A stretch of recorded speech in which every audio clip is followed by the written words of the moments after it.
on the phone. Hey, first of all, Stop it, Hollywood. Your pick I like wrong. underdogs.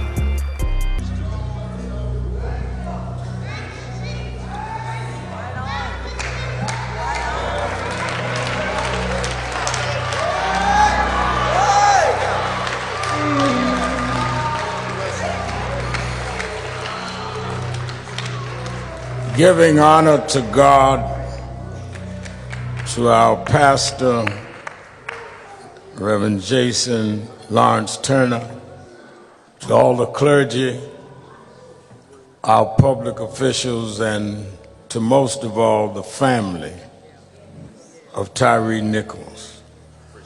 Let me say that we're blessed to have a young pastor who has labored in social justice and prophetic vision.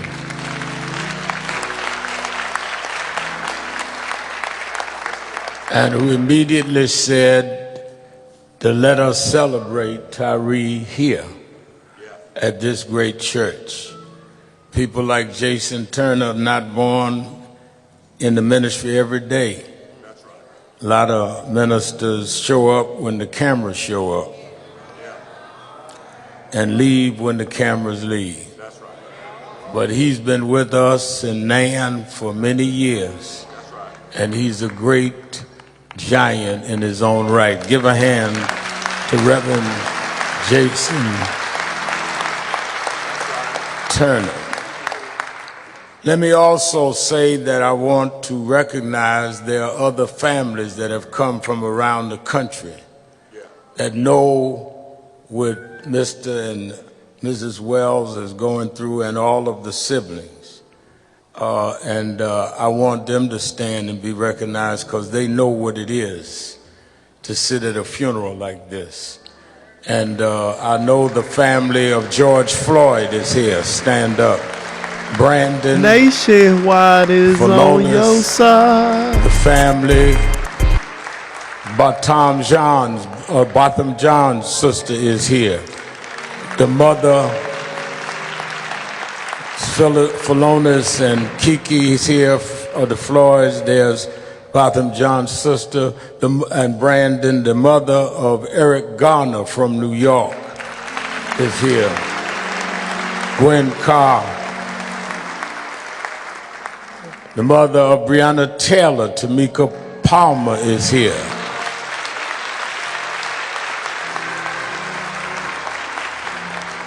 And there may be others that I did not have the note for. I want the family to know that they've come to be with you on this day from all over the country. That's right. And we thank from the White House. The president talked to the family, but sent a delegation led by the former mayor of Atlanta, who now is running policy and social engagement in the White House, Mayor Keisha Lance Bottoms.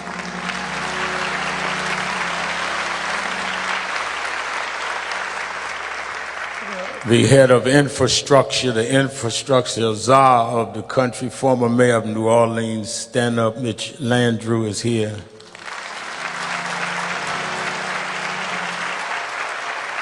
The fighting congresswoman from Houston, Texas, fighting for reparations in the Congress, Sheila Jackson Lee is here.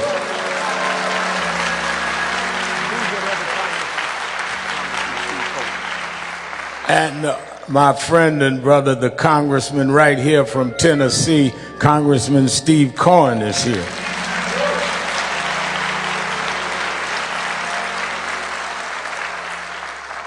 Many years ago, there was a controversy in California, and there was one that stood up for justice, and I watched them grow as they fought and took a balanced and principled stand, supporting what was right, even when it wasn't popular.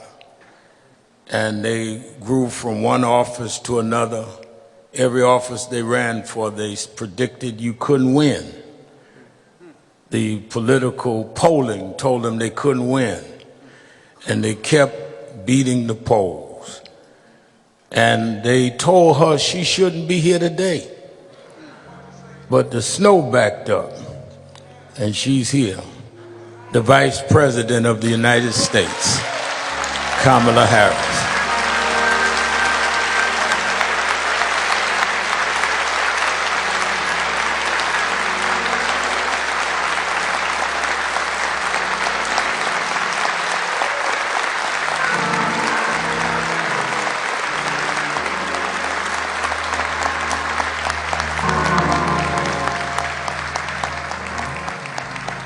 I was going to be polite about it, but since y'all stood up and clapped so long,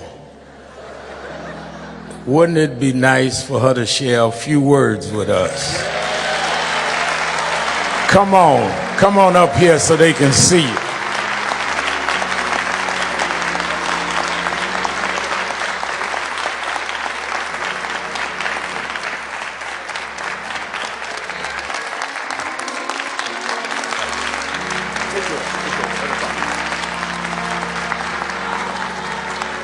Good afternoon, church. Reverend Sharpton, I want to thank you for all you do for so many. There are so many families here who have been personally touched by your leadership and your strength and your fellowship. Reverend Dr. Lawrence Turner, thank you for welcoming us. Keisha Lance Bottom, Mitch Landrew. We are here on behalf of the people of our country and our President, Joe Biden. And we are here to celebrate the life of Tyre Nichols. Mrs. Wells, Mr. Wells, you have been extraordinary in terms of your strength, your courage, and your grace.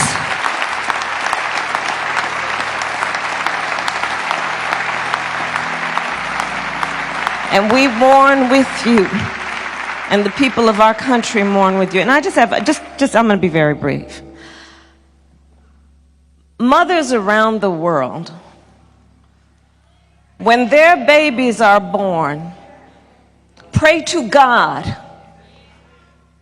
when they hold that child that that body and that life will be safe for the rest of his life. Yet we have a mother and a father who mourn the life of a young man who should be here today. They have a grandson who now does not have a father. His brothers and sister will lose the love of growing old with their baby brother. And when we look at this situation, this is a family that lost their son and their brother through an act of violence at the hands and the feet of people who had been charged with keeping them safe.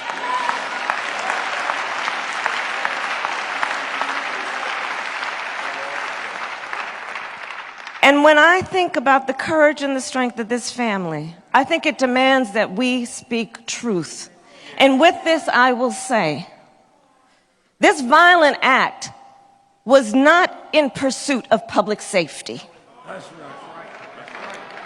It was not in the interest of keeping the public safe, because one must ask, was not it in the interest of keeping the public safe that Tyre Nichols would be with us here today?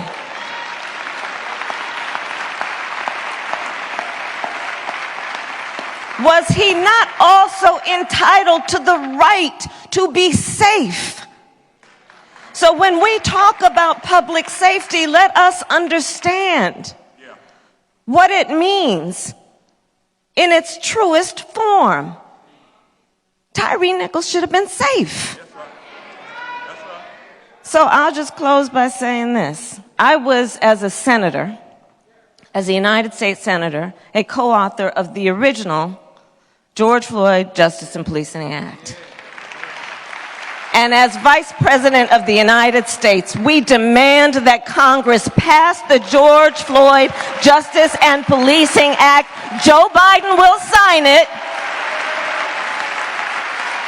And we should not delay, and we will not be denied. It is non-negotiable. And with that, I'll just, Pastor, if you don't mind, one of my favorite verses in Scripture is Luke chapter 1, verse 79,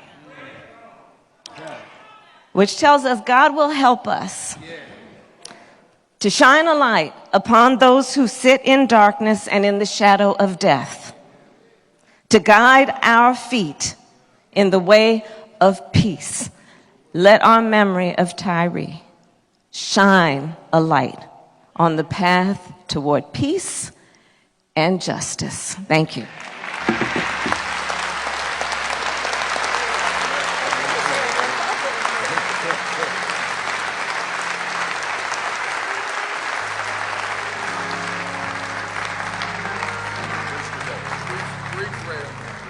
Vice President Kamala Harris.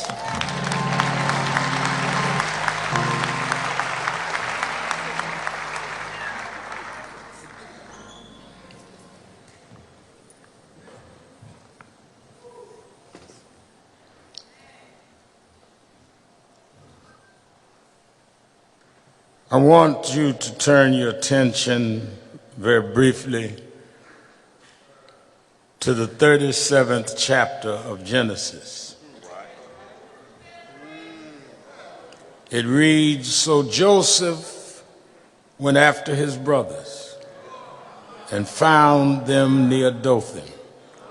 But they saw him in the distance, and before he reached them, they plotted to kill him. Here comes that dreamer," they said to each other. "Come now, let's kill him and throw him into one of the cisterns and say that a ferocious animal has devoured him." May God add a blessing to the reading of his word.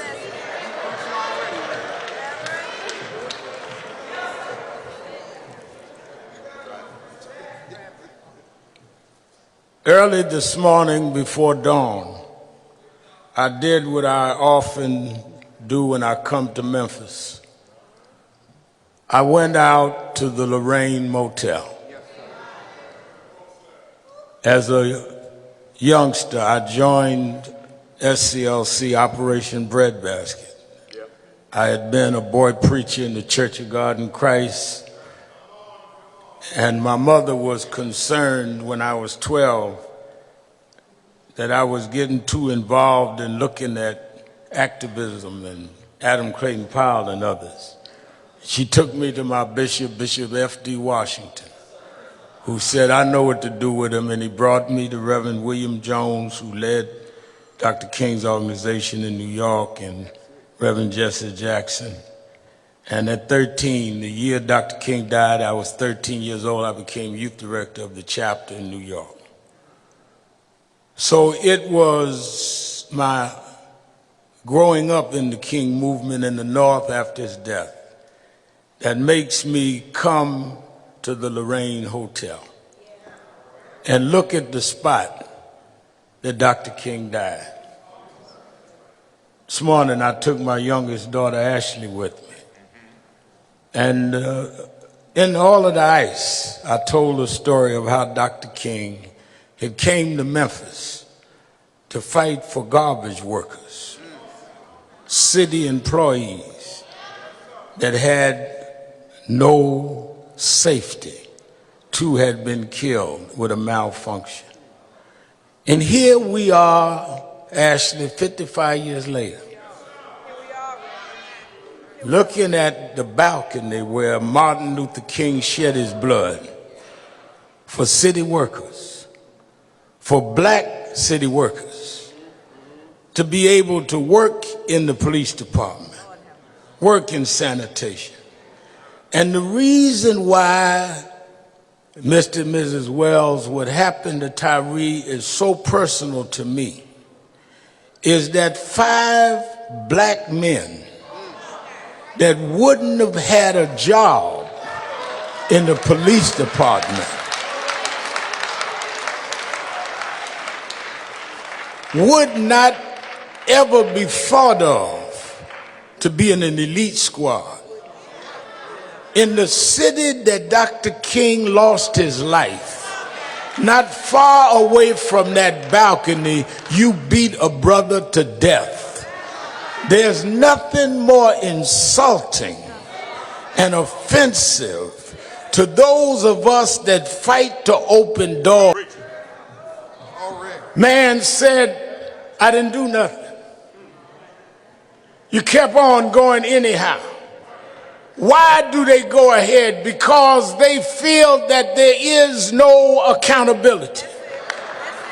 They feel that we are going to get angry a day or two and then we're going on to something else. But some of us do this every day.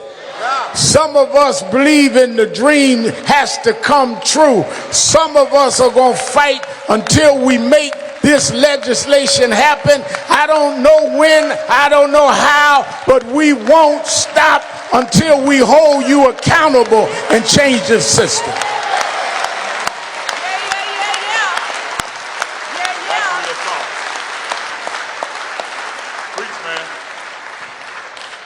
Why do we want to see the George Floyd Justice in Policing Act passed? Because then you have to think twice before you beat Tyre Nichols. You think twice before you shoot at someone unarmed. You think twice before you chokehold Errol. You think twice before you put your knee on Eric Garner's, on George Floyd's neck.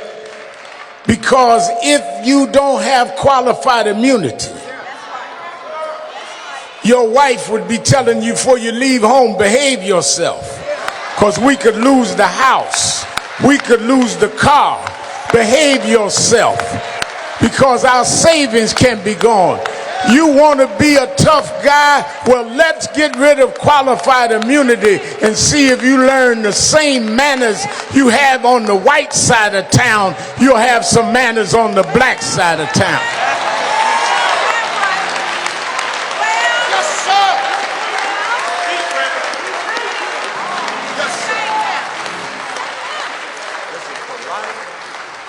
Well, Reverend Al, you don't understand.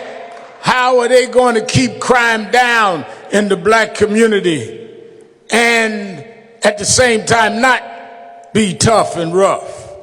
Well, they do it the same way they do it on the white side of Memphis, and they keep the crime down without being rough and tough. How do you have the same department that can keep crime down on one side of town without beating folk to death, but you can't do it on the other side of town? Unless you feel that you can get away with it there. I can't speak for everybody in Memphis. I can't speak for everybody gathering. But for me, I believe if that man had been white, you wouldn't have beat him like that night.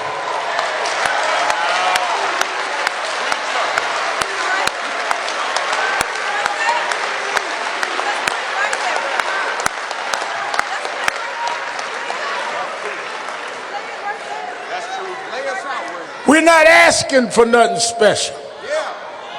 We're asking to be treated equal and to be treated fair. And just like they marched and boycotted and went to jail for 9 years, from the 55 Montgomery bus boycott to the 64 Civil Rights Act, we're going to pay the same dues to get this George Floyd Justice and Policing Act.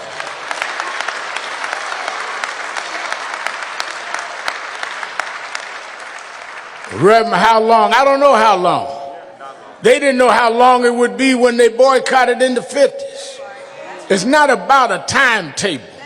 is that we cannot continue to live under these double standards and under these conditions. We don't care how long, but I can tell you one thing, those of you that keep voting against that bill, we're going to vote against you. We got more numbers than the police union.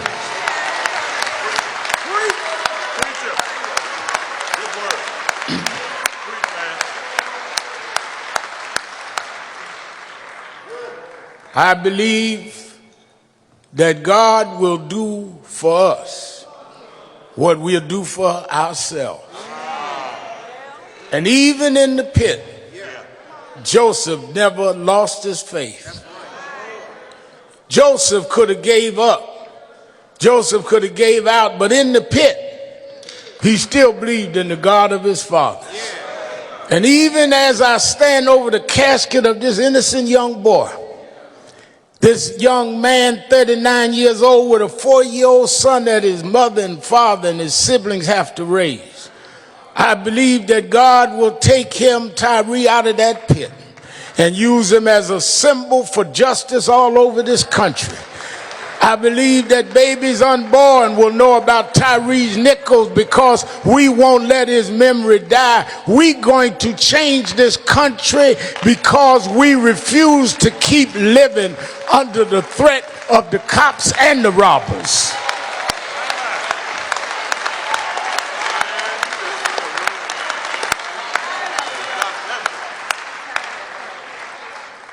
What touched me, I was raised by a single mother. Daddy left when I was 10. Mama raised my sister and I on welfare and food stamps. What touched me is when I heard him calling for his mother.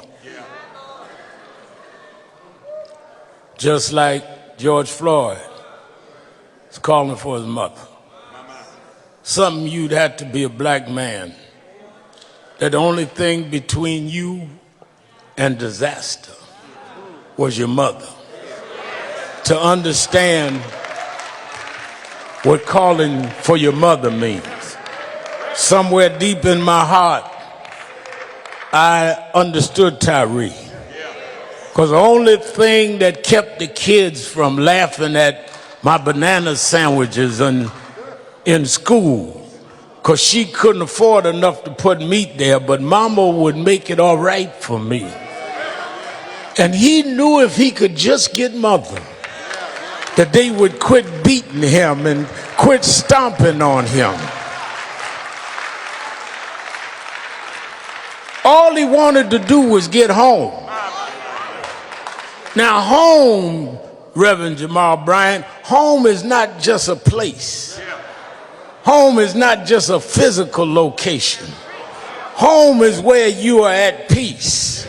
Home is where you don't have to keep your dukes up. Home is where you're not vulnerable. Home is where everything is all right. He said, all I want to do is get home. I come to Memphis to say the reason I keep going is all I'm trying to do is get home. I want to get where they can't treat me with a double standard. I'm trying to get home. I want to get where they can't call me names no more. I want to get home. I want to get where they can't shoot and ask questions later. I'm trying to get home. Every black in America stands up every day trying to get home.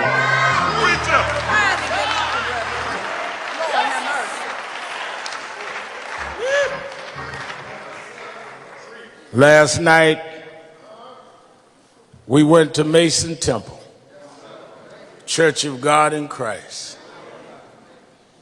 And the Wells family and Tyre's sisters and brothers stood there where Martin Luther King gave his last speech. They didn't know that night it was his speech for the last time. I was told by those that worked with King that raised me, and I recounted it with Mrs. King. I worked very closely with Martin III. We're going back to Washington August 26. during his father's March 60th anniversary. We're going to deal with Tyre and the rest of these issues. And they were told me that that day, April 3rd, 1968, it was raining and storming. Dr. King said he didn't even feel like going to the rally. He had come to Memphis a week before to lead a march for the sanitation workers. And some provocateurs got at the end of the march. You know, there's still some around now that's blacker than anybody else, that's more active than anybody else, that's more street than anybody else. They started a riot at the end of the march. And the press said, oh, Dr. King's day is over. Nonviolence is dead. So he came back to prove that he could march. If it wasn't for so-called militants, Dr. King would have never faced what he faced. That's why all of these people talking bad that you and I don't know, don't have no background on, be careful of who jumps in movements, because they set serious folk up. Dr. King came back, and that day was raining, and he said to Dr. Ralph Abernathy, Ralph, you go speak. I don't feel like going tonight. And they went on to the church, and when they got there, the church was full in a storm. Dr. Abernathy went into the payphone, and he called back to the Lorraine Motel, a black-owned motel. Rule told him to put his call through to room 306. Dr. King picked up the phone. He said, Martin, you need to come. There are thousands here. They didn't come to see me. Dr. King got in the car by himself and rode over to Mason Temple, and he started speaking that night, and something came over him. He said that I don't fear any man. He said, God has allowed me to go to the mountaintop, and I've seen the promised land. And that's the last speech he gave right here in Memphis when he went to the mountaintop. I believe when he looked over, he could see a Barack Obama become president. I believe when he went to the mountaintop, he could look over and see a Kamala Harris sitting as vice president. I believe when he looked over from the mountaintop, he saw black police chiefs. He didn't expect you to disgrace him. He expected you to bring us on to the promised land. That's why I'm still marching. Yes, I got books out. Yes, I got a TV show, but I'm a mountain climber. I'm not going to stop till I get to the top of the mountain. You can call me names on right-wing television. I'm a mountain climber. I expect stumbles to come my way. I'm a mountain climber. You can disgrace me, you can discredit me, but I'm going to keep on climbing. I'm going to climb until Tyre Nichols gets justice. I'm going to climb until Eric Gardner gets justice. I'm going to climb until we change the laws. We're mountain climbers. We're not day traders. We're mountain climbers. And if God before us is more than the whole world against us, he walks with me. He talks with me. He tells me that I'm his own. He's been food when I was hungry, water when I was thirsty. He's my rock. He's my rock. He's my rock. My sword and shield. My wheel in the middle of the wheel. Yes. Yes.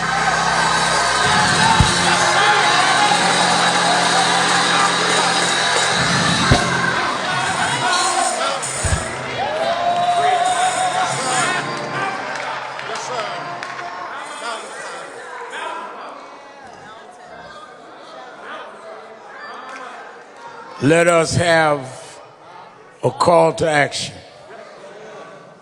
Let us go forward to get justice. Let us all be mountain climbers. Don't stop till we get to the top. Many years ago, there was a young boy killed at a boot camp in Florida. Those in charge killed this boy. There was a young lawyer that called me in New York and asked me to come and stand with the students in Tallahassee, Florida. And I went down and we led some marches. After that, a couple of years later, he came to see me with a man. I just started Politics Nation then, and he wanted me to meet this man. This man sat in my office and told me that a wannabe security guard had killed his son. I had not heard of the case. But the man started crying, telling me about his son, Trayvon Martin. And as I looked at his tears and looked at this lawyer, I thought about how I never saw my father cry for me. And I said, if I can help, I'll help. And we started the Trayvon Martin movement. We called a national march. I got some of the radio announcers that help us. And we put 10,000 people in that little town in Florida. The morning of that march, my mother died. And they thought I would not come. And I started to turn around. But I said, no, my mother would have wanted me to stand up for Trayvon. And that lawyer and I have been locked shoulder to shoulder ever since. He's known now all over the world as the Attorney General for Black America. Why? Because he'll fight for us when others won't. That's right. Or they're going to call you names. They're going to always give you another angle. The only way you know you are making any headway is if you have opposition. The only time I get concerned is when everybody's on my side. But when y'all start calling me names, it gives me extra exercise in the morning. Because I know that people don't react unless you act. You can't be an activist if you don't have some reactivist. I bring you to give us our call to action. The Attorney General of Black America, Attorney Benjamin Crump.